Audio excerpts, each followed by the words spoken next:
You are listening to Red Team Radio. It was that way in Iowa until the sheriff showed up. We weren't detained. We weren't, Everything was good to go until the sheriff. So let's talk about Iowa. Segue. Yeah. Let's talk about when stuff doesn't go right, when someone shows up, right? Mm-hmm. And I know you've talked about this story beforehand. It's happened a little while ago, but it's still, I think, a foundational story in red teaming because you are the only ones who I know who have had to deal with something like this in the industry. Correct me if I'm wrong. If you know anyone else that has had to deal with something like this, are you guys still one of one? We are one of one as far as we know, or anyone else that we know knows. Yeah. If anyone else knows another story, like post it in the comments. They've been arrested. People have been arrested. They get held, but nobody's ever been prosecuted. Right. Yeah. Where they try to put you in prison. Right. Yes. For what it was 7 years, I believe. 7 years, yeah. 5 years for burglary and 2 years for possession of burglary tools. And it wasn't just the sheriff though. We'll go through the story. The judge also, I heard, was quite a piece of work because she got angry. I think they're called a magistrate at that, okay. but they're a judge. Yes, they're the one that does your bail. Yeah, she was. Yeah, she personally felt attacked for whatever dumb reason as well, right? Yeah. So let's go into this story. The story of Iowa and the courthouse, right? I don't know. Is there a better name for it? Do you have a better name? That works. Okay. So, sir, this is your show now. Man, where do you want to start from? You got to give me some. This is like a whole episode all by itself. I know. Well, this is obviously going to be split up, right? But let's start with it's you and your team member, right? And you are engaged to do testing on courthouses. So this is from what I know from what I remember hearing, what I remember reading, and from other interviews that you've done as well. You were slated, and this is a few years after I left Coalfire, so I still had a lot of point of contacts. So I did make some phone calls as well of like, hey, as soon as it came out that this was happening with you all, I was like, oh shit, what's happening, right? Like, is everything okay? Is Coalfire like working these things out? Because that was actually my concern, was that you guys were going to be left high and dry. Mm-hmm. We almost were. Well, you can get into that part, yeah. So, not that I was saying Coalfire has a history of leaving people high and dry. Not saying it's aliens. I'm not. Not going that. I'm not. I'm sorry. I'm saying I haven't experienced that with them, right? You obviously have the unique experience with this. So talk about that part when you get to that. But you were assigned to do a courthouse test, multiple courthouses. You had particular rules and engagements, which you all were following. And you were tasked to do physical entry on these particular buildings, right? You were tasked by the state, and the state, it was then later, because that was one of the questions, can the state do this, right? It was later determined by an independent third party, yes, the state has the authority to do this, right? So let's start, not to steal any of your thunder on that part, but let's start with, you made a successful entry into one courthouse. You are now going to the second courthouse. This is the problem courthouse, right? Okay. Is that correct? It was the second one that you... Well, we had actually pretty much owned everything that they have given us in the first 2 days. Right. Yeah. And now you're exploring other options. 4 or 5 facilities. That was actually the last courthouse we had to do. Was the one that was in Adel. Yeah. Adel, so again, within scope, everything's above bar, right? Or above brow, or however you say it. What's the saying? Either way, regardless. Everything's on the up and up. So now you are making entry, or you're walking up to the door to this courthouse. Let's start there. We walk up to the courthouse, and Justin grabs the door, and it's open. It scared him because he was like unlocked. Yeah, it was the air pressure. It kept it open. Environmentals. Yeah. Oh man. Yeah. Okay. And he was just like, whoa, and so it was. I was actually scanning badges because we had stolen a whole bunch of badges from other buildings. I was like, I wonder if any of these will work, right? And I look over there, and he's like, doors open. And so, to be fair, right, what you want to do is you want to make sure that it's in its locked state, because that's what we're testing. We're not testing, did they make a mistake? Haha, we got in because you guys messed up. It was when it's in its locked state. And then you note that, right? Hey, the door was open. We put it in its locked state. Yep. You're still able to make entry. Yeah, because environmentals is still like important. And for people that are listening to the podcast that don't know, what happened is there's an overpressurization because of the AC unit or the heater in there. And it's probably an older locking set, because this is typically where you find it. And Very old. And the door closer, the item that's usually on top of the door that closes it, is set so that it cannot pull the door fully closed, because when the AC is off, when that door closer is set to where it can close the door when the AC is on, but when it's off, it slams the door. Yep. So usually there's this compromise, and this is what we call the environmentals vulnerability, because this can happen. This is not uncommon. Nope. This happens in many places. If you remind me at the end of the story, I'll give you another example of the same thing. Yeah, definitely. So door was open. Door is open. Shuts it, right? And so, and this has been said before, but at the time, this was 5 years ago now, right? A long time ago. And so at the time we needed more people that could run red teams rather than just participate. And so Wynn, being the most experienced, I was running him through and I was letting him do everything. And this was kind of like his solo, if you will, right? If he was a pilot. Okay. We're going to see how you run things by yourself. I'm going to let you make all the decisions and then give you the thumbs up, and then you can go out and you can train others on how to do the same thing. And so I was like, well, what do you want to do? He's like, let's shut the door. All right, shut the door. And we shut the door. It's an old, like, original door, right? So we're talking the old, if anybody's ever been in a house built in like 1915, 1920, same exact setup for the front door of this place. There's no dead latch. It's an old latch. Super old, like Yale style. Yeah. And yes, exactly. And so the cutting board destroys the door, right? Right in 2 seconds. Nothing. Credit card would have worked. We get in and the alarms goes off. We're not supposed to bypass the alarm was what was in the scope. Right? Not supposed to bypass the alarm, meaning we're not supposed to leave any of the facilities in an unprotected state. That's what our scoping call when we were talking to our clients were. That's what they told us was meant by that. Okay, so we went in and I hit the alarm panel and I tried all the default codes that you normally would try, right? And then so I made it through the default codes that I had memorized. None of them were working. So, okay, they're not working. Let's just get this out of the way. And so I just hit the same code that I knew didn't work 3 or 4 times in a row to get it out, right? To just set the alarm off to see what happens. And when I mean by see what happens, I don't mean we set the alarm off so the police come running to see what happens, because what a lot of people don't realize, and I know I'm preaching to the choir, is 9 times out of 10, nothing happens. Alarm goes off. Nobody is monitoring it. You don't have a third party. There's no security guards. It just goes off. That's it. That's the end of the alarm. 9 times out of 10, at least on the engagements I have ever been on. And so maybe 8 out of 10. And so we set the alarm off because that's part of the engagement. Like literally that is in the engagement. If you set the alarm off, see what happens type of thing. And maybe a police show up, normal police presence like we normally see, like we've already talked about, where they show up, we explain what's going on, and that's the end of the story. Yeah, super cool. We super go professional. In and we go to the second floor. We either go to the second floor or the third floor. And as we go to the second floor or the third floor, we made entry into like 1 or 2 courtrooms. And so we're in the courtroom on the north side of the courthouse, which is facing the sheriff's department. We can see the sheriff's department from the courthouse. It's like, if we're criminals, we're bad criminals breaking into a courthouse right across the street from the sheriff's department, right? Or we're ballsy, one of the two. And so we see the police officer, the city police officer, show up, and we're like, oh no. So we kind of back off from the. We weren't crouched down.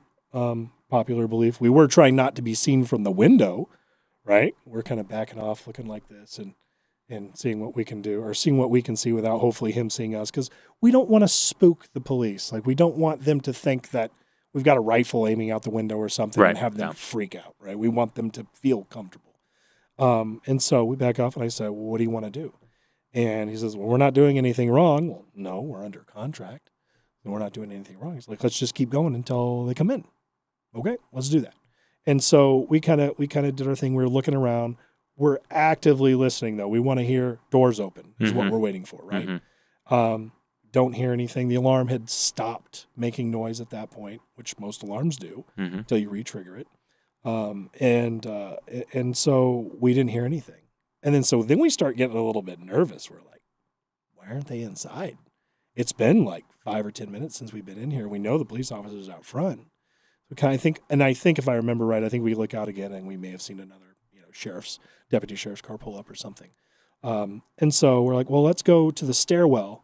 Because what we didn't want to have happen was we didn't want to go around a stairwell and have a police coming around the other way, right, and scare him again. Right. And because they don't know what they're getting into. We could be anybody. Right. So we stay at the top of the stairwell, and we're yelling down, hey, we work for Coal Fire. We're here doing a security audit. What would you like us to do? More or less is what we're saying. Some variation of it. Nothing. 10 minutes we're up there. And you can look back and you can the audio from there, you can hear the police talking to each other, the deputy sheriffs. They're like, what are they doing now? And the dispatch is like, they're just sitting on top of the stairs. Like, what? They're so confused because we're not acting like criminals, right? We're not like, oh, no, they're going to get us. What do we do? Do you have a copy of all this audio? Yes, and all of it. All the videotape, everything. Yeah. I'll send it to you. Yes, I definitely want We've got lots of it. Okay. Hours and hours. So phone calls, the whole bit. And so they don't ever come in. And so I'm like, we got to go downstairs. So then we announce ourselves as we're going down the stairs. Security, we're here doing an audit. We're coming downstairs. What would you like us to do? And still, again, nothing. And so now it's probably been, it felt like a half hour. It's probably like 10 or 15 minutes, right? Right. And I think if I say it's been 10 minutes since the time we saw that officer show up, and that actually might be selling it short. It might have been longer because it was a while.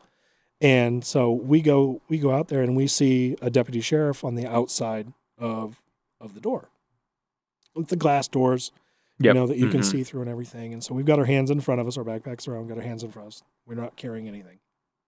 And I say, hey, sir, how you doing? We're doing a security audit. Would you like us to come outside, or would you like us to stand back and let you come inside? He says, no, we can't get in. You guys are going to have to come on out here. So, okay then. You're like, we can help you with that. Yeah, we'll slide under the... I make that joke later on, actually.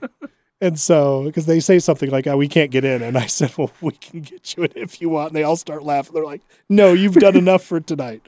That was before the sheriff shows up, obviously. Yep. And so we go out, and he's just like, what's going on?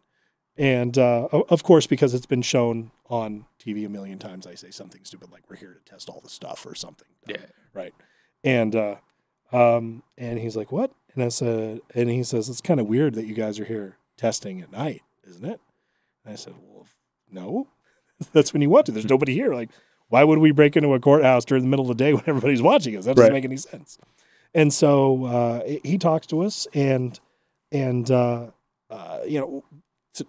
truncate this version or this portion of it is, police were really nice. There's probably like 9 officers out there at the time. We were smoking and joking. Everybody was like, oh, this is the coolest job ever. We were showing them all our tools. We asked them if they wanted to see the contract. They declined. We gave them our get out of jail free card. We showed them our identification. We showed them our badges, for the company and everything. Everything matched. They came back and they were like, and this is all on body cam, right? And they called your point of contacts? Yep. They called the point of contacts. They verified we're there, and they're like, nope, they're good. And one of the other officers is like, well, sheriff's on his way. And he's like, okay, when's he going to be here? I don't know, something like that. He's on his way. He's like, okay, well, he's like, so you don't want to hold him? And the guy's like, no, they're fine. We verified them. They're good. They can go. And so he comes up. He's like, yeah, we called your contact. We talked to everybody. Yeah, you guys are verified. You're good to go. Right? Okay. And so we actually sat there because they were trying to figure out why the door didn't close. And so we were explaining environmentals to them. And they said, well, and then we were explaining the fact that had we just walked in, we wouldn't have set the alarm off because it was in a fault. And so we were explaining to them the difference of how an alarm faults if it doesn't close all the way and the differences of that and everything, right? So, because if I remember right, I don't think they had I don't think they had any kind of like motion in the courthouse at all. I think it was just on the outside. From what I remember, I could be wrong. Yeah, interesting that it would it triggered after you closed it and got to open again. But yeah, I mean, yes, yeah, and so we're explaining all this stuff to them. They're all very interested. They were making jokes like, oh, this is a really cool story until you. And it's funny that they say this. This seems like a really cool job until you get that one cop that's like John Wayne and has none of it. And it was like, oh, you guys are working, like you get shot. And it's funny that they said that because then like 3 minutes later, the sheriff shows up. Right. And then says, you guys feel pretty stupid. This is not state property. This is county property. And he says, did you know that? And I was like, no, because we're in the state of Iowa. So I thought the state of Iowa owned the stuff in the state of Iowa. He says, no, that's not right. It's owned by the county. The only people that can work here are, people from the court and from the state, basically is what he said. And I'm like, we're state employees, Right. We're not your contractors, which is still a state employee. But yeah. Okay. Yeah. We're splitting hairs at this point, but okay. So yeah, he disappears and comes back and says, arrest him. Is the long and the short of it. And they even said, hey, we're just going to take him across the street. These guys have been super cooperative. They're really nice. How about we just walk him over? And he's like, no, cuff him. Okay. So then they cuff us. And so the interesting part is all these guys were really nice, really professional. They let us go. They had not one problem with us. And as soon as they put the handcuffs on us, we were the Duke boys. Like, you guys are criminals. We were treated completely different from that point on. One of them went to Justin, was like, you been drinking tonight? Type of thing. Oh, my God. No one said anything about anybody having any alcohol the entire time. We sat there for 30 minutes. Nobody smelled alcohol. Nobody did anything. But suddenly you put handcuffs on it, and all of a sudden the olfactory goes off, and now they can smell something type of thing, right? So I don't know. That was up to the arrest portion of it. I don't have much. And you guys weren't drinking, right? Like we were drinking. That's false. We were drinking, but we were being adults, right? It's okay for adults to have a drink at dinner, and that's what we did. It was at this time. It was 2 a.m, and we had a beer at dinner at 5 or 6 o'clock. Yes. Okay. So it's out of your system. It's totally away. Yeah. It's totally been and we didn't actually get there until like 11:30 or 12. So it wasn't like we were drinking right before we went on site anyway. Mm-hmm. Like, there was like a 4 or 5 hour difference, and we're adults and we can have a beer at dinner, right? Yeah. Showing up to an engagement drunk, not completely other thing, right? Having a beer at dinner is something a little bit different. So it was funny because we were in there and they were questioning us. We were going through all our gear, and they're like, what's this? They're putting it into evidence. What's this? I was cooperative with everything. I told them what every tool did. I'm like, oh, this is a bypass tool. This is Red Team Field Manual. We use this. Just stuff for the week, in case we forget for command line stuff. And they're like, okay. And I mean, they were just like, they had no idea. That you might as well have been, speaking Greek. Yes, to them. And they had no idea. And they're just like, okay. And so they just kept writing down whatever I said. And so at some point somebody said, hey, did you guys drink tonight? And come to find out, because they separated us instantly so we couldn't get our story straight. And that's when they started giving Wynn problems, because he refused to tell him what his social security number was. He's like, no. And which is absolutely his right to do. Mm-hmm. And he's like, no, I think I'm done cooperating with you guys, because you guys are starting to be a little bit ridiculous. And he wasn't rude. He wasn't, he just was like, I think I'm done. I'm just going to be quiet from now on and just let things work the way they're going to work. Mm-hmm. And I was the opposite. I just told him whatever. I didn't care.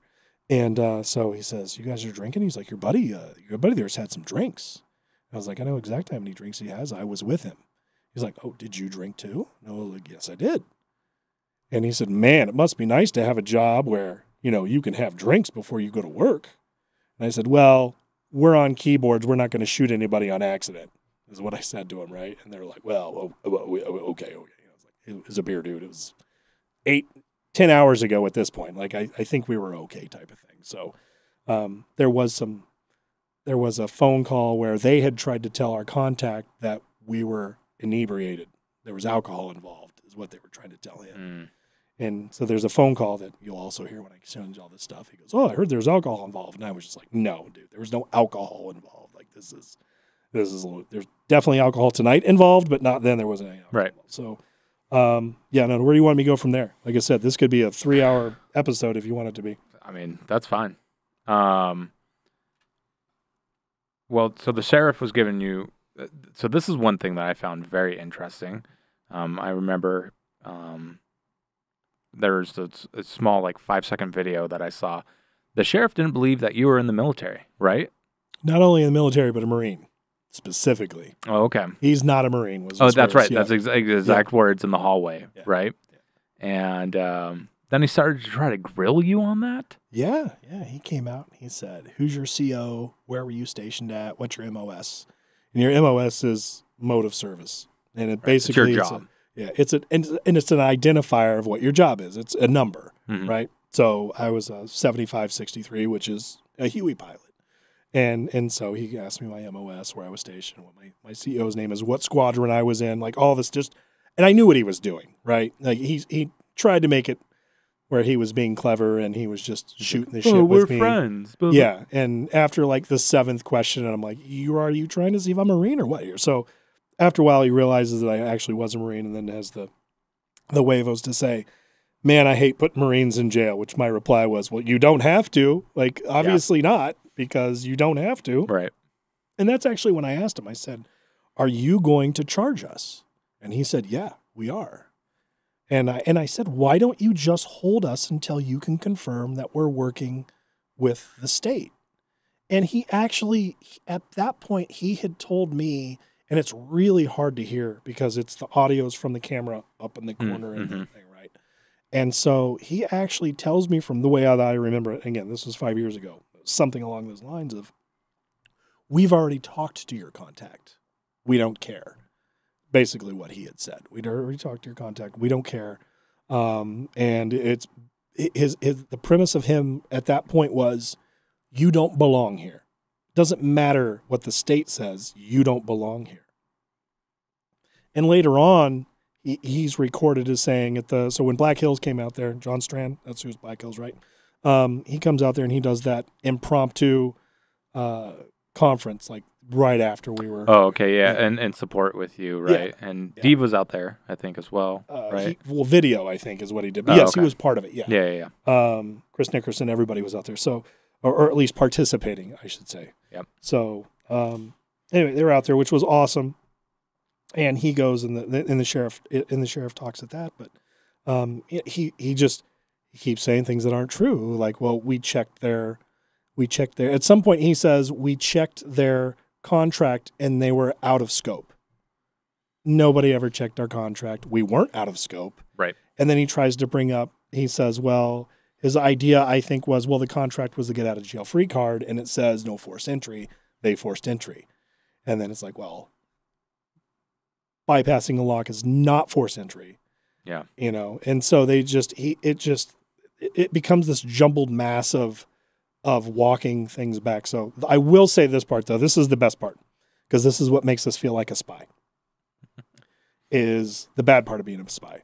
Is I'm in jail and I've talked to my boss and I get a call and I call him back, I think, because I don't think you can get calls. I can't remember. And I call him back and he says, "I've got bad news for you." And this is like noon. And I said, "Well, what's the bad news?" And, we've got to talk about the magistrate too, because you asked about that. So, and he says, "They've completely disavowed you." What? What do you mean? Oh, so your boss at Coalfire has told you that the state has completely disavowed us. They said, "Welcome to getting burned." They were, exactly, burned notice. It was. They said, "We don't know who these people are. We never hired them. They didn't belong there," which is obviously contrary to everything that happened the night before when they talked to our contacts. Right. And so they were trying to literally push themselves throw away. Us under the bus. Wow. Who does that? And but it gets better. Yeah, at least the CIA just kills you. Yeah, at least with the tooth, right? With the cyanide in it. Yeah, that's not a real. Never mind. D pills aren't. How do you know? D pills haven't been given out for. How do you know? Forever. But they were. You can read this stuff online.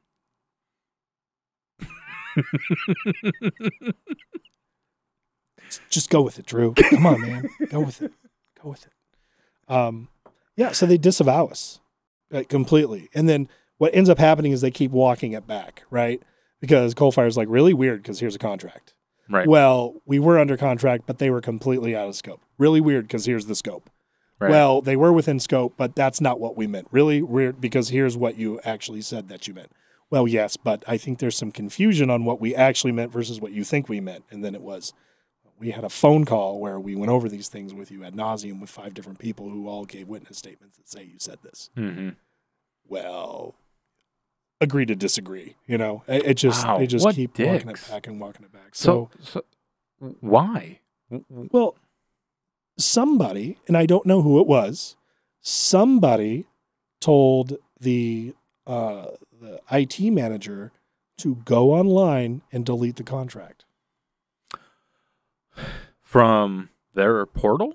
From Coalfire's portal. Wait, from Coalfire's portal? Yep. So somebody at the state of Iowa went inside and tried to delete the contract. That's when they were disavowing us. So they disavowed us and deleted the contract to make it look like they never had anything to do with Coalfire.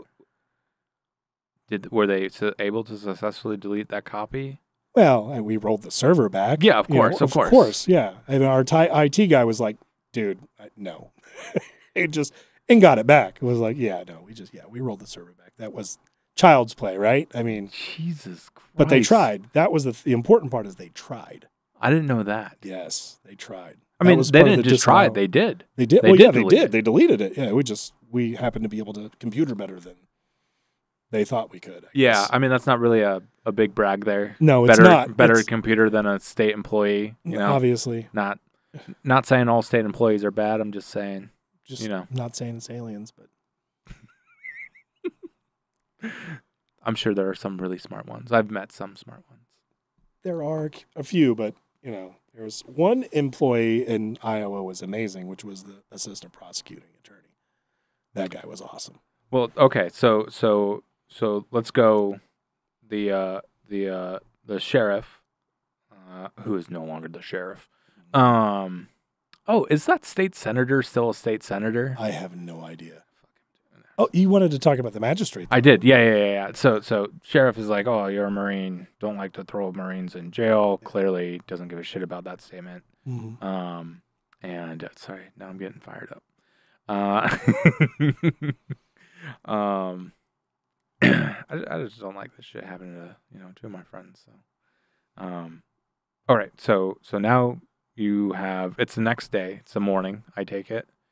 And you're in front of the judge or the magistrate or whatever. I'm probably even using the wrong term. That's what I thought it was. Yeah, whatever. Yeah. The judge. So this whole time, right, naively, I'm thinking there is no way. Oh, you're thinking the state's going to call and you're going to get out. Well, that's what they said. No, not the call. They said they were going to show up. Our contact says, we can't do anything in the morning. We're going to come there and we're going to explain everything. That's what the state said. And so I was like, we're out of here. Like, all I got to do is wait till morning. This is super inconvenient. And so, again, this is, my internal monologue saying this. I'm going to go there. They're going to explain everything. And the judge is going to look at the sheriff and be like, this is ridiculous. And you guys are free to go. Right. That's what I was playing in my head, right? That did not happen because I went in front of her and she said, what are you guys doing here? You were breaking into a courthouse. And then she's looking through the thing and she sees that it's that courthouse, one that we're in. And then she loses it. She's like, you were breaking into my courthouse in my courtroom? Because apparently it was her courtroom they were in. And I said, ma'am, this is just a big misunderstanding. I said, we work for a security company. You can look us up online. We are literally online with our pictures working for this company. Why else would I be here from Seattle and my partner be here from Florida to rob a podunk? I didn't say podunk. I was trying to be as polite as I could, obviously. But why would we be here in the middle of nowhere in Adel, Iowa, stealing stuff from a courthouse? Like, that doesn't make sense. Like, use common sense here. Right. Like, this doesn't make sense.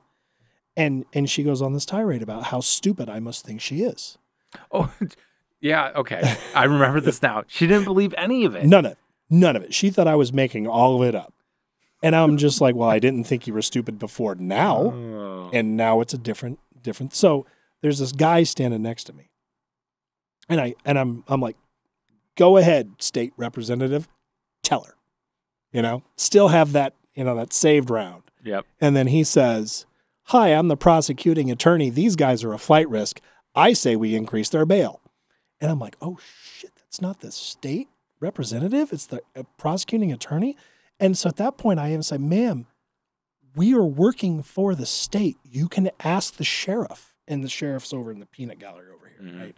In plain clothes. And I look at him, and the sheriff just shrugs his shoulders. She doesn't look at him. She doesn't ask him. She doesn't do anything. And so the whole time I'm thinking, like, don't you have some sort of ethical responsibility at this point to say, well, ma'am, we did actually call, and they are under contract for the state, but the state doesn't belong here. Like, no, of course not. It doesn't say anything. And so they increased our bail to $55,000 each. Well, for me, that was just me at the time, was $55,000. Mm-hmm. Because you went up before Justin did. Yeah. Right. And originally your bail was set at 5,000. Yeah. Okay. And they put it at 55. Because you were a flight risk. Because we were a flight risk. Yes. I've seen people have lower bail for murder. Like, it was a pretty ridiculous increase for breaking and entering what they thought was breaking and entering, right? I mean, there's been murderers that have been let out of the courtroom with no bail. Yeah, well. I mean, there's that. Make it worse, Drew. Make it worse. I will make it worse. Thank you. And so I'm walking away, and I am seething mad. It's a good thing I'm cuffed. Let's put it that way. Right, and we've got the chains and the whole bit where we got the belt and they go through. And so you're with the chain gang, right? Yeah. I don't know if that's the term. I've never been arrested myself, so missing out. I'll take your word for it. What are the other criminals thinking? It's funny you ask. There was a couple of comments the whole time when we were talking on the way back. Because at the time I wasn't as fat, right? I was in much better shape. And can I use the exact terminology that they said? Yeah, sure. Oh, okay. I just wanted to make sure. I didn't know if Grandma Porter was out there or anything. Didn't want to hear cuss words. So one of the guys that we were in the chain gang with was like, I'm gonna hang out by that big Italian ass motherfucker over there. He looks nasty. And so there's this dude's like hanging out next to me because I guess I looked like I was running the place. I don't know, but it was pretty funny. But we had like 3-time felons. There was a guy that was chased into a farmer's field that was shot at by the farmer, because he led the police on police chases. And then there's Justin and I. And so they also said things like, the guy's like, one of them was like, man, we all know you guys are innocent. And we're like, how do you know we're innocent? And like, we could just look at you. Like, look how clean you are. Right, yeah. Like, that's what one of them said. And we're like, is being cleanly? Is that I mean, appearance does have something to be in it, right? Oh, man. And so, that's why I got to pretend to be organized with the suit. Of course. You're doing well. You're doing well. Thanks. Yeah. And I'm just here in my ready-ass Atari sweatshirt. I thought it was cool. Thanks you. Thanks you. Thanks, more bourbon. Yeah. Thanks, Pete. Drew. It just made me so I couldn't wear my Atari hoodie, Now I'm gonna get you one, just for the point of the matter. So one of the guy goes, "Man, you were absolutely nice to her, and you were respectful, and you went up there and you told her how it was, and then that bitch goes and completely disrespects you." Is what he said. I mean, they were actually pretty damn funny, the whole thing. But it was so funny because you have all these people who all were committing crimes. Like, they were all guilty. All of them were like, "Yeah, I totally did it." Yeah. And it wasn't like you see in the movies where like, "I am innocent." They're like, "Oh no, I did it. I stole this. I did this. I sent him on a goose chase. I shot at somebody." And every one of these guys were like, "You guys are innocent."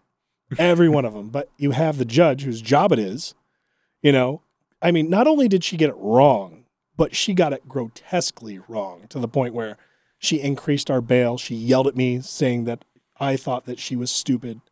She didn't fall off the turnip truck yesterday. Like, what kind of idiot do I take her for? Did she use the term turnip truck? She did not, but I do believe I was hoping. Yeah, I was hoping. No, it'd been hilarious. It was something like that, though. It was something like, what do you take me for, an idiot or something, or there was some sort of saying in there. I just don't remember exactly what it was. Yeah, but then Wynn gets up there, and he tells her the exact same story, and you can see it. She's starting to break.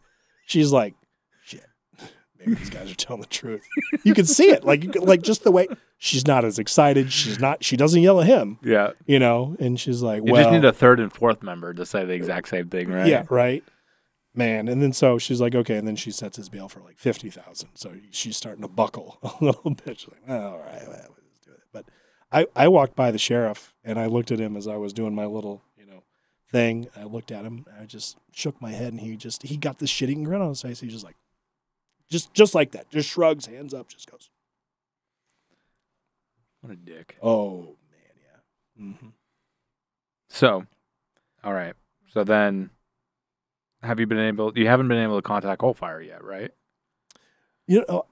At that point, I had gotten in contact with the one of our contacts. Oh, okay. From the state of Iowa.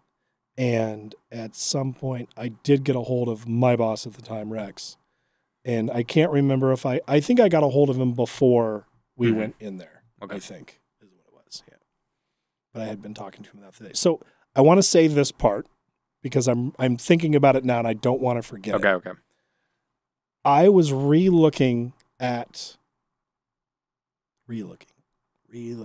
was re-looking at some of the video footage of the sheriff. And he takes us away, and he's sitting there complaining about it. They can't do this. They can't. What they can't send professional burglars on site, right? Is what he says. And he's complaining to somebody, and then he says something. He says, "This belongs to the court and the county." That's where his words. This belongs to the court and the county. They can't. The state doesn't have any right to be here. Right. Do you want to know who our customer was? IowaCourts.gov. On the contract, that's who signed it, representatives from IowaCourts.gov. Even the sheriff himself in video acknowledges the night that he arrested us that courthouse belongs to the courts. And we were there representing the courts, IowaCourt.gov. Yeah, I remember when the story first came out, it seemed like there was a misunderstanding of who had jurisdiction over testing actual items, right? And then you all, was it the state or was it you or was it a combination that was like, we'll have a third-party lawyer look at this, and they determined that nope, you had permission to do this. Everything is on the up and up. Was that when was that in the process?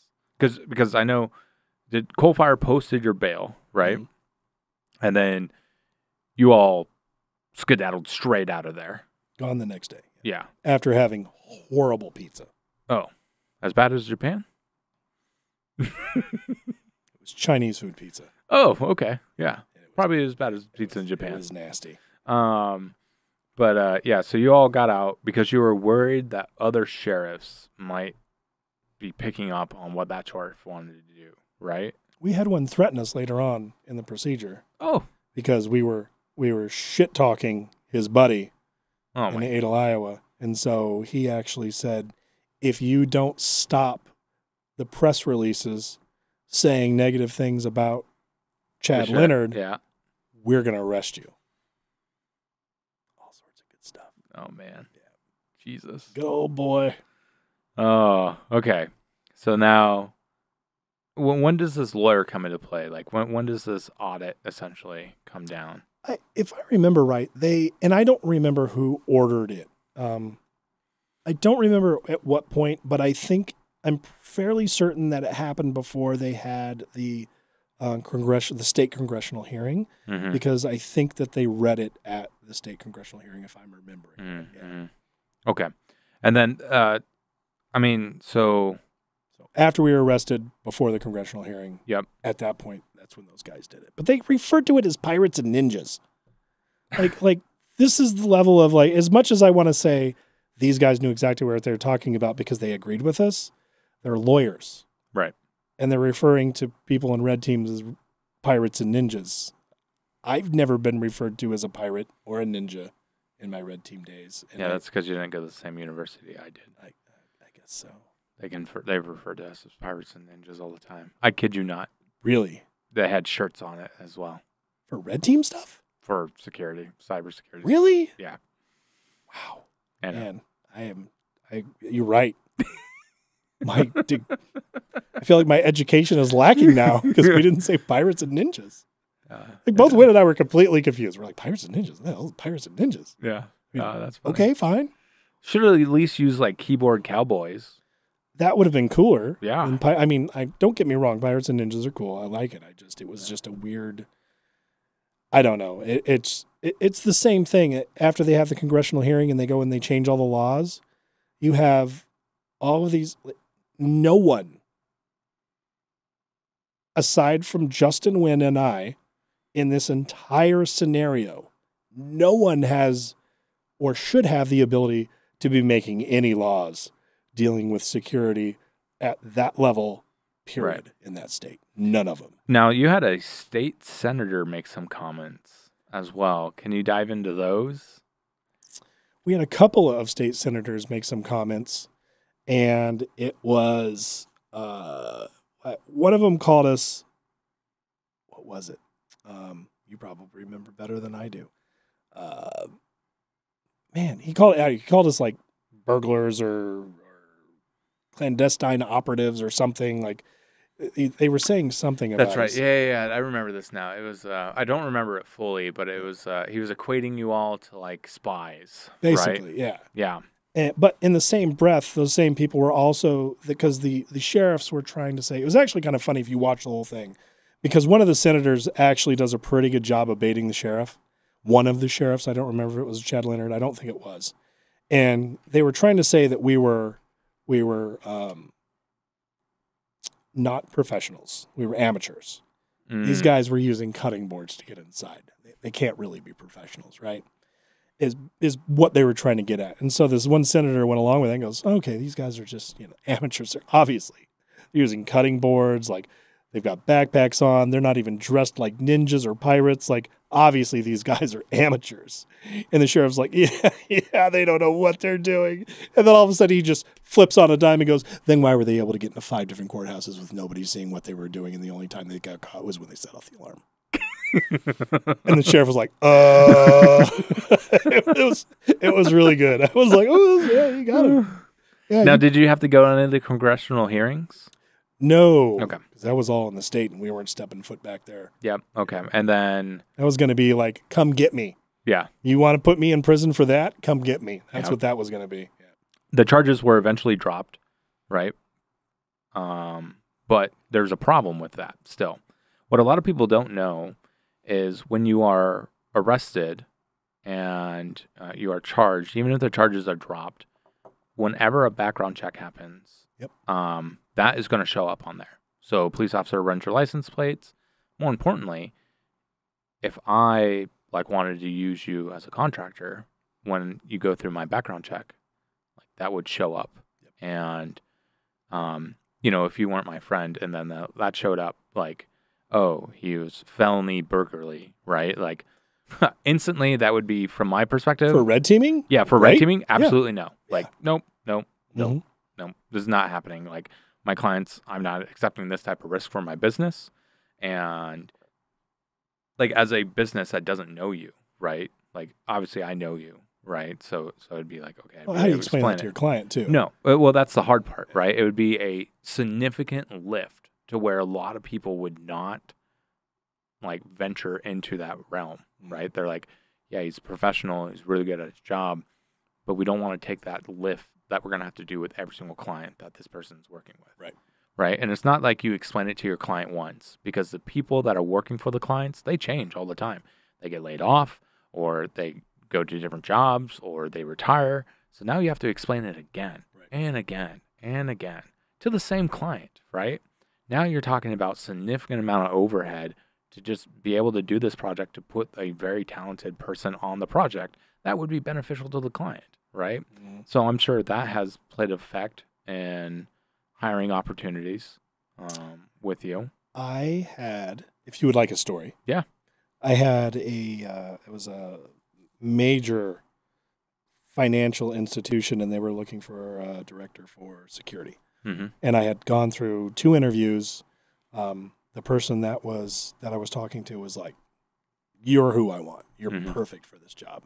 However, we're hiring somebody new who's going to basically be an intermediary between, like, he was I take it back. He wasn't director. He was like the VP of security, but they were hiring somebody else that was over, kind of like security was here and IT was here and somebody else was here. So whoever this person is, right? Mm-hmm. And so I would have been the director of all security, and then I would have reported to them, and they reported to the VP, and whether it's a senior director or what it is. So he's like, I want to make sure that we've got buy-in from him because I don't want to hire you and then, this guy have a different opinion or whatever mm-hmm. it happens to be. And so I go through the entire process and I get to it, and he was, so he says, he was a former CIA agent. And so we go through the whole thing. I give the interview, and at the end he's just like, "You're too big of a risk, man. I'm sorry. I can't hire you for this position at one of the largest banks in the world to head up our security with your background." Yeah. And I was like, "Great. Thanks, Sheriff Leonard." And again, this is after charges were dropped. Yeah. Like everything was already cleared. Your name was quote unquote cleared. Yeah. But it never gets cleared. No, never gets cleared. And you can't get rid of it. How does that affect some of your rights? Were you able to vote after? Yes, you can still vote, but because you weren't charged. Right. Yeah, we're not actual felons. What about getting a firearm? I have yet to be able to buy a firearm since. I haven't tried in a while. Most of it's been through private sale, but I went to get I think I went to get a 30-30. Okay, lever action. Yeah. Just John for fun. Wayne. Yes. Yeah.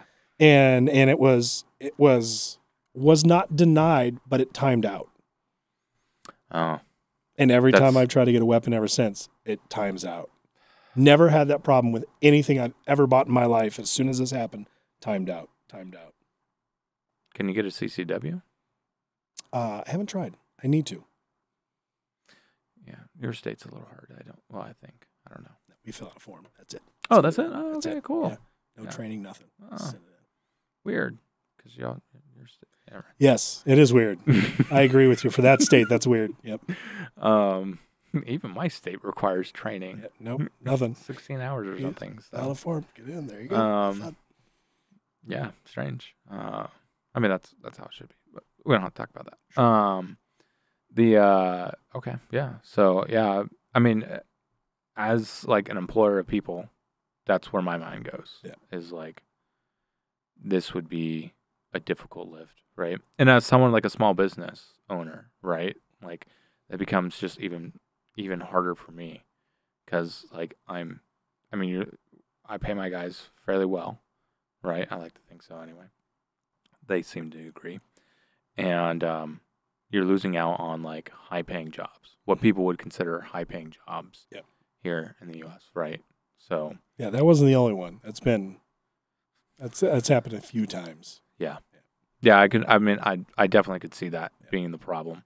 And that's pretty fucked up. Yeah, I agree. To just be blunt with that.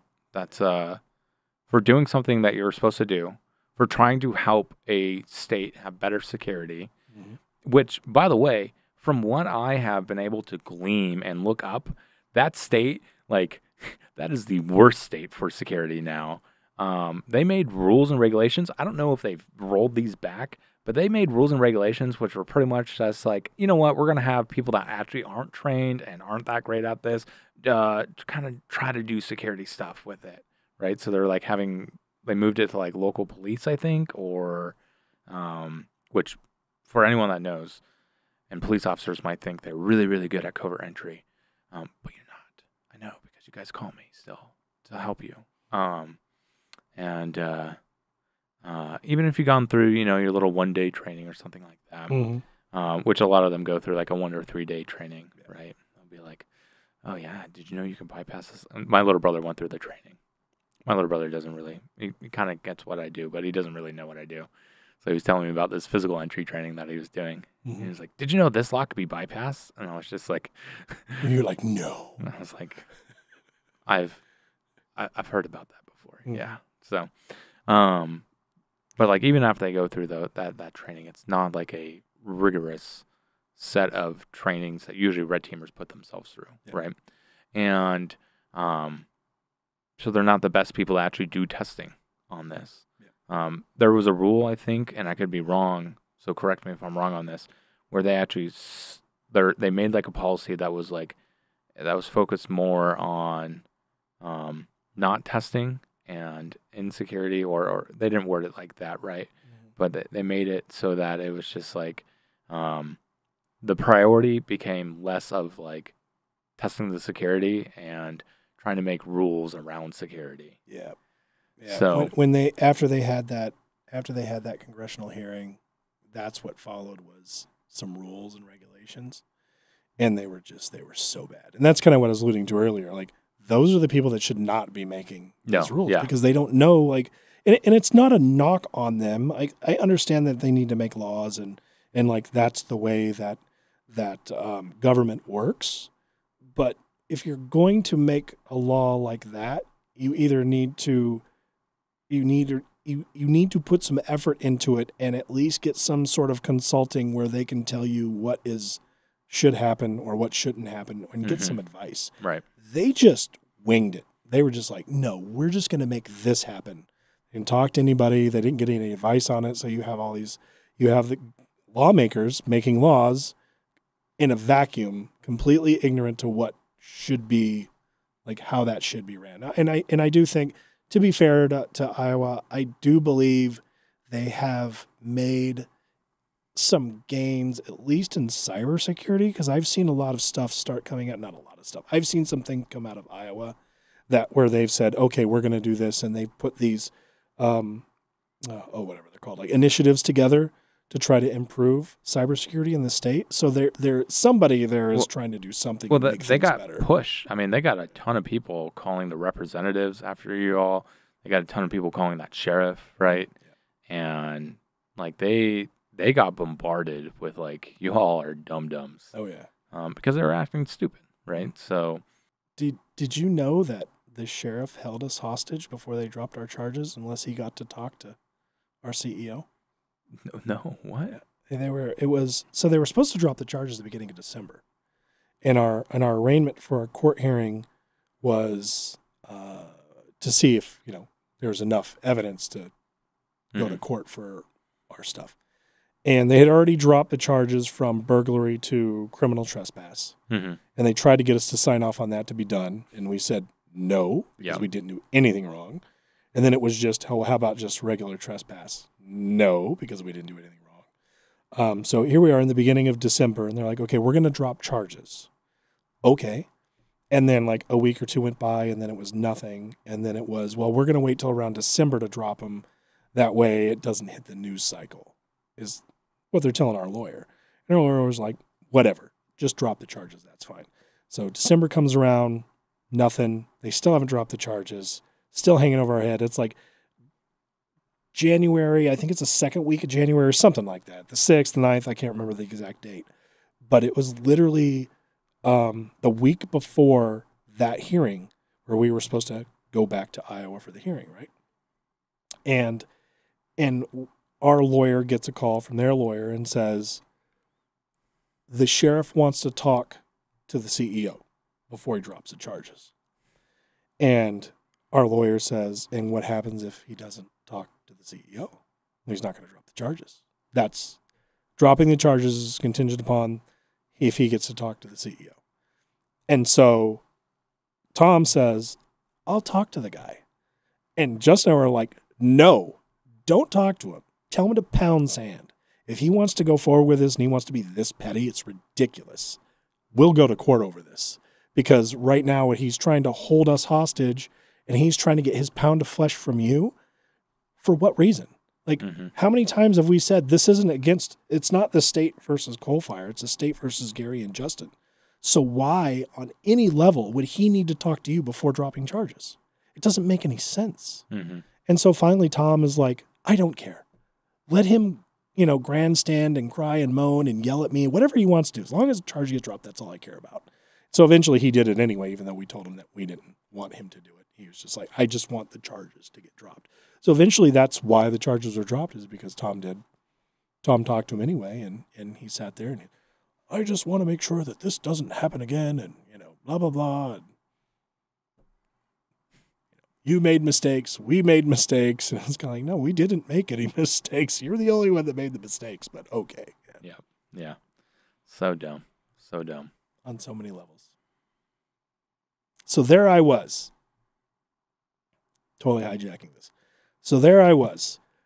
We had broke in, or we had gained entry, not broken, we had gained entry through the front door of this plant.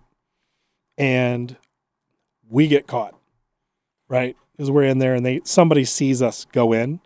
And so they come back out, and there's like 3 or 4, because we're in the Midwest, 3 or 4 good old boys like your size come in, and they kind of surround us, and there's 3 of us. And so they do the same thing like you were talking about. Like, yeah, who are you here? Oh, we're here with this person. Yeah. And so we're like, yeah, you want to call him? Yeah. So we call him, right? Anybody. He's like, hey, William, pretend you're such and such, And so he's talking to him. And to his credit, the guy says, okay, and then leaves, and then actually goes and calls the guy himself after he talked to, who we had on the phone. So to his credit, he did that. But so they get an A+ for that. Good job. But then we kept testing anyway. And so we find another way into this facility, and it might even actually been the next night that we came back. And so we go around the side, and there's a break room, and we see the break room. And so we're standing outside. Usually people go out and they smoke outside, and then they come back in, and it's dead of winter, freezing cold. And so we're out there, and we've got hoodies on, we don't have like big coats on or anything. We're knocking on the door. Somebody lets us in. And so we don't look like we belong. Everybody's in their smocks and everything for the facility. And then we walk in there with jeans and hoodies on. Every one of us have a hoodie on. There's 3 or 4 of us. We all have hoodies on. We all are just the quintessential, you don't belong here, bad guy hacker. Mm-hmm. And we've got our laptops out, and we're jacked in to the wall in the break room. And we're just sitting here just hacking away, getting all the good stuff. And so nobody says anything. They don't do anything. They just mind their own business. They're eating their lunch, dinner, whatever it was. It was, like second or third shift is like 11 o'clock, right? Whenever their lunch is. And nobody says anything. And so we start getting a little more aggressive, rambunctious, if you will. We're talking to people, walking around, making ridiculous comments. Still nothing. So finally I'm like, all right, let's get this party started. I jump up on the table. I'm on the table in the middle of this break room. There's got to be 80 people in there. Hey guys, can I get your attention, please? Can I get your attention, please? And everybody's kind of like in their sandwiches. They're not really saying anything. They obviously don't care. I just want to let you guys know. You see the hoodie? See these guys right here? We're not supposed to be here. We're hacking your system. We're taking all the things and all the stuff. We're bad guys. Please, please, please, somebody tell somebody that we were here. Even if it's just some jackass jumped on top of the table and started saying he was a bad guy. Tell somebody. Tell your boss. Tell somebody. Mm-hmm. Right? And I was like, that is all. Have a good night. And I jumped down. And everybody just goes like this. And they just put their head down, keep eating. Did anyone report you? We go into the debrief the next day. And we sit down, and we're there with that plant manager. And we're like, anything happen while we were here? No, yeah, you guys were really good. Super covert. We're like, yeah. Did anybody report anything at all? And no, not at all. And so we had a computer out. We're like, hey, do you guys record your video? Yeah, we do. We got to keep it on. We keep it on for 7 days or 14 days. Or something like that. Like, hey, can you bring up the video from last night at 11 p.m. or 12, whatever it was? Yeah. And so he sees me on the table. He's like, the hell are you doing? And I'm saying, I'm literally screaming because it didn't have audio. Mm-hmm. And I'm like, I'm literally telling everybody that we've hacked into your systems, that we're taking over your network, and that we're bad guys, and to please report us. And he is flabbergasted. He's like, no way. Oh, yeah, man. No way. Nobody said anything. He's like, no, nobody said a freaking word. He goes, what more could you have done? And I'm like, well, I don't know. I mean, that was at that point, that's what we were doing. We were escalating. We were up here on the curve trying to see if somebody would just. I mean, you're off the paper. Yeah. With that one. I am a bad guy. Report me, please. Nope. Oh. Make sure that story got told. Have you ever been on an engagement where the client didn't want you there, besides Iowa? Well, yeah, the one I told when we went out at the bank where we set off the silent alarm. Right, yeah, but those guys never wanted it. The client wanted us there, but the director of their security never wanted us there. Yeah. Have they ever tried to actively sabotage your project? No. I don't think I've ever had anybody. You have, obviously, or you wouldn't have asked. How'd that go? I mean, we still got in. Even though they were trying to. I've had people try to game the game. That I've definitely had. They put up signs everywhere that said physical security testing in progress. Be alert. And I was just like, what? And they said we couldn't lie to employees or we couldn't social engineer them for access is what they said. Mm-hmm. We couldn't clone badges. We couldn't do bypassing of locking mechanisms. Yep. And our engagement had a very short length of time. Well, not short length of time. It was 2 or 3 days. But we had to stop at right at 5 p.m. every single day. We're going to go past that. Funny enough, why did they make us stop at 5 p.m.? What do you think happened at 5:01 p.m.? Everyone was gone? All the doors unlocked. Oh, they unlocked? What? Yep, all the little red badge readers now turn green. So weird. Yep.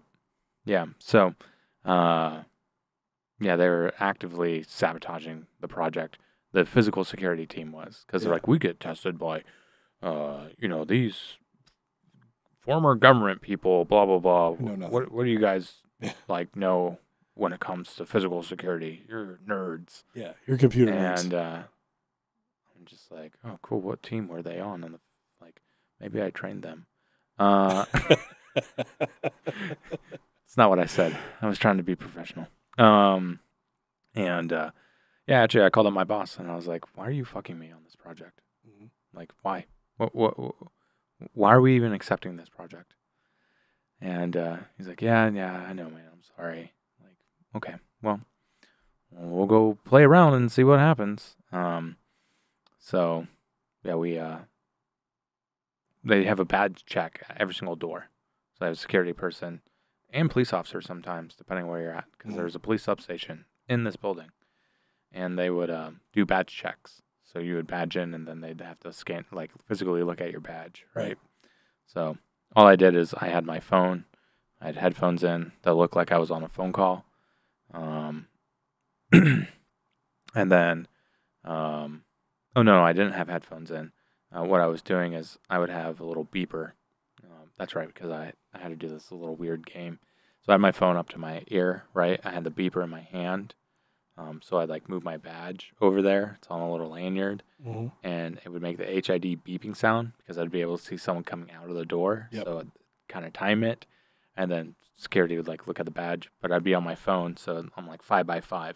I printed this badge at Kinko's, whatever, right? This is before I had a 3D or a badge printer. Yep. And so I'm doing the 5x5. And what 5x5 is my badge looks real if you're 5 feet away and I'm walking 5 miles per hour, right? So, usually they have to physically stop and inspect it, but I'm just walking I have a place to be. I'm on a meeting clearly, and I do that through a few doors. And then I plug into their network. I didn't have the laptop on me. There was some restriction about using the laptop. But I plugged into their network, plug in a little mini router thing essentially, connected it to my phone, and then start working on their network on my phone.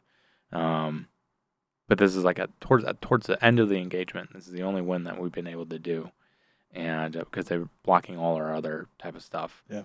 And we'd have an idea, and then they'd be like, "No, right, can't do that." Blah blah blah. So did this, and then they have tours at this facility. One of the tour people saw me.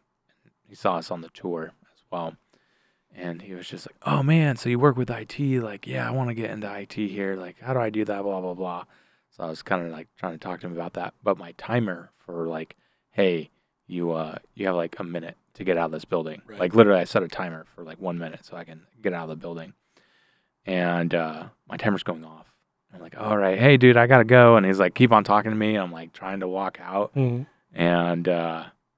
it's like I'm like running out of this building essentially, so I can get out by 5 because they were very adamant, get out of our building by 5. Right. And one of the other testers his name is Chris, and he's on another building, like 32nd floor, and it's where they house all these special like media things. And it turns 5 o'clock, and he's still in the building. And he's like, Drew, the light just went green. What does that mean? This is his first red team engagement. I was like, what do you mean it went green?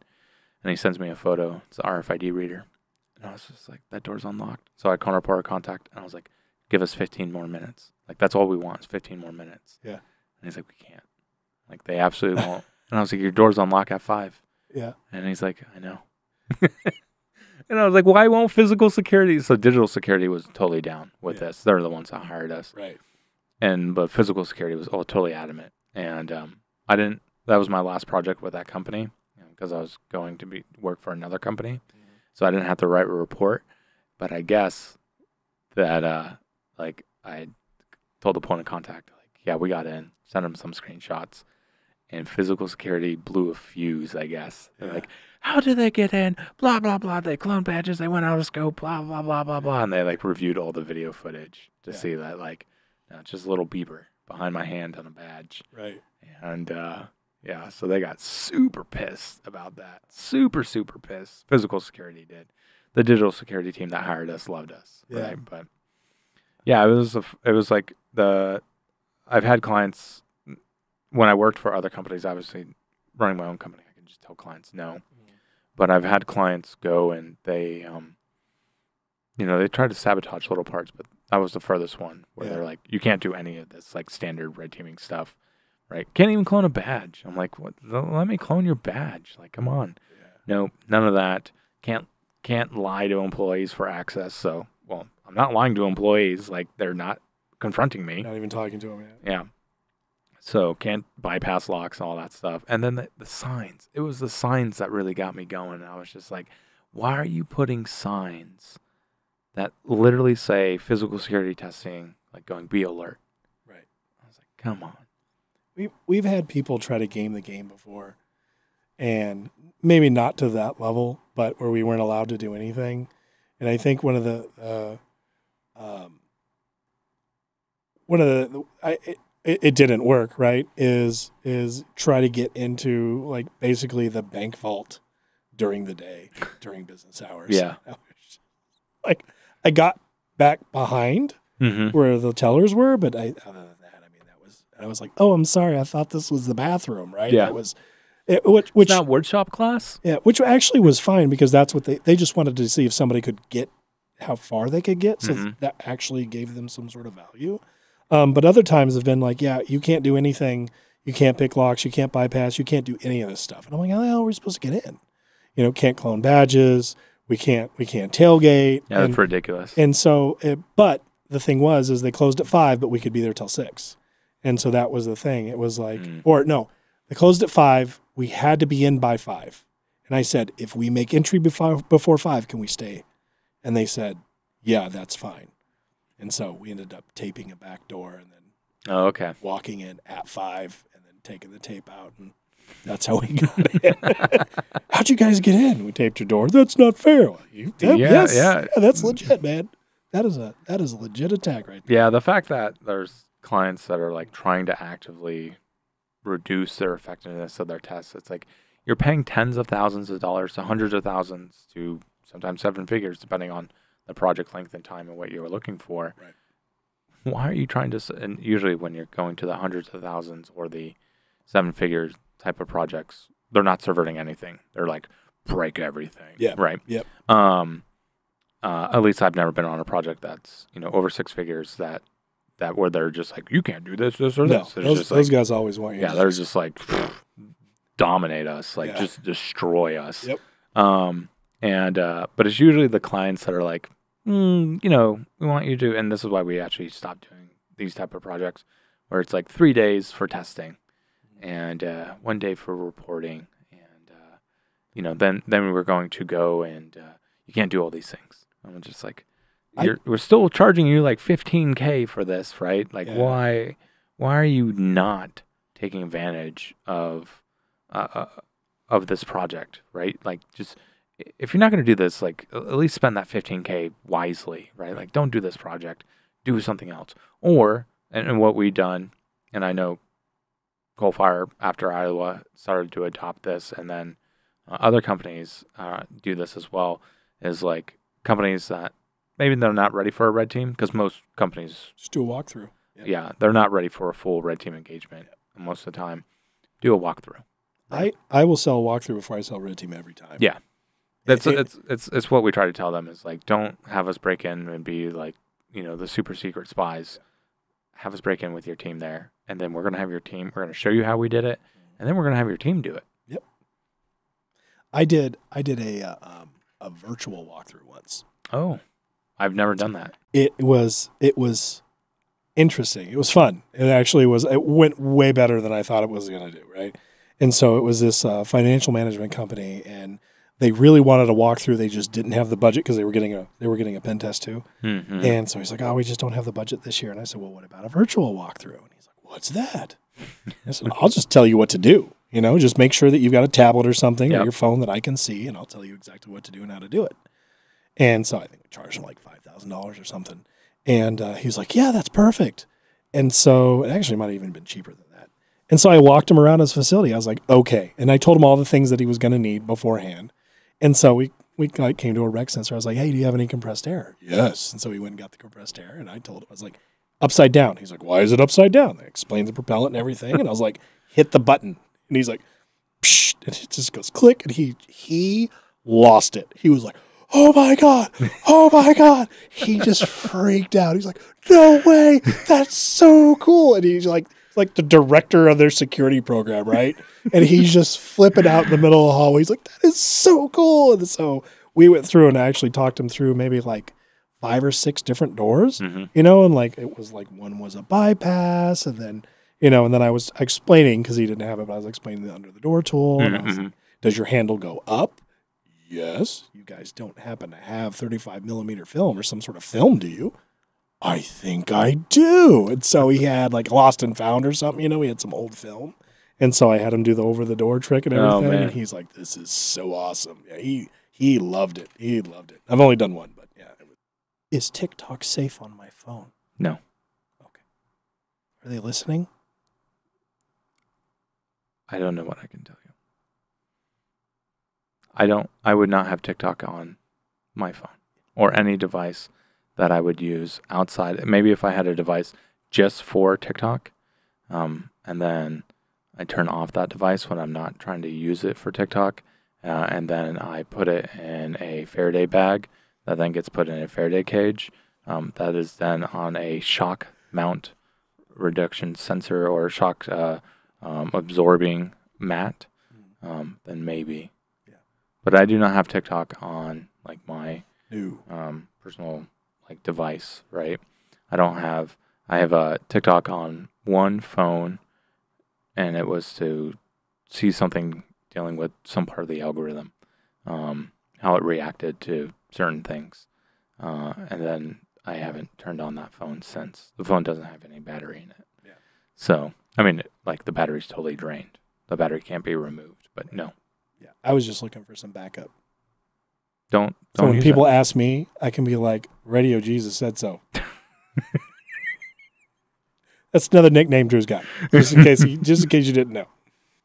This is awesome, buddy. Thank you. I appreciate you coming out and doing this. I had a great time talking to you as always. And do you have social media? Where can people find you? Where can they find you about your company? You get like kaiju-security.com is our URL. Okay. And what we've got, and just Kaiju Security pretty much brings everything we've got up. We have a new tool that we're working on, which is Kaijin. That's right. Yep. Yeah, and basically what we've done is we've just kind of embedded, might be a little like too cloak and daggerish, but we're very active on the message boards for the ransomware gangs. That's something a lot of other people don't realize is how is how business-like ransomware gangs are. They've got affiliates. It's called organized crime for a reason. It is, but it is really organized. Like you would think that's like franchising is basically what it is. They've franchised ransomware. So not only do you have to protect yourself against ransomware gangs, but you have to protect yourself against any Tom, Dick, and Harry that becomes an affiliate of the ransomware gang because they just give them the malware and say, go do your worst. Oh, yeah, by the way, if you need help, give us a call and we'll help you, and because we're only going to take 20%. Right. So, and they do have like legitimate support lines. They do, yeah. And if you aren't doing very well in your negotiation phase, they'll also take over the negotiations for you and help you negotiate that sum of money. Oh, there you go. I mean, it's amazing. Anyway, so we're very active in all that area, and so basically what we do is we become affiliates, we buy all the bad stuff, we reverse engineer it, and then we put it in this tool. And so you can then build the malware from the ransomware aspect of it and a lot of the same attacks that you have. And so the first time your system sees it, it's not going to be from a bad guy. It's going to be from our tool. So you can help, whether it's by logs or making sure that the defenses you have in place actually do what they say they're going to do, because most of them don't. So hopefully the first time you see malware won't be from the actual ransomware gang. It'll be from a tool like we have where you can actually, so you can be prepared. You can practice. Yeah. Instead of getting hit from the first time. That's cool. Yeah.